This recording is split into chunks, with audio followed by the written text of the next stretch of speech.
আমি তো গুনাহ করতে করতে পাহাড় পরিমাণ গুনাহ কইরা ফলাইছি। আল্লাহ আমি গুনাহ করতে করতে সাগরের পেনা পরিমাণ কইরা ফলাইছি। আল্লাহ আমি যেদিকে তাকাই শুধু গুনাহ আর গুনাহ।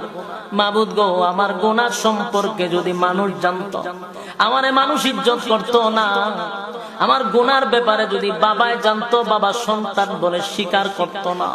আমার গুনাহটা যদি মা জানতো, মাও সন্তান বলে ডাক দিত না। আমার গুনাহ যদি আমার সন্তানরা জানতো, আব্বা বইলা কোনোদিন আমাদেরকে ডাকতো না। আমার গুনাহ যদি গ্রামের মানুষ জানতো, নেতা বলে ডাক দিত না। এই গুনাহ একমাত্র মালিক জানে।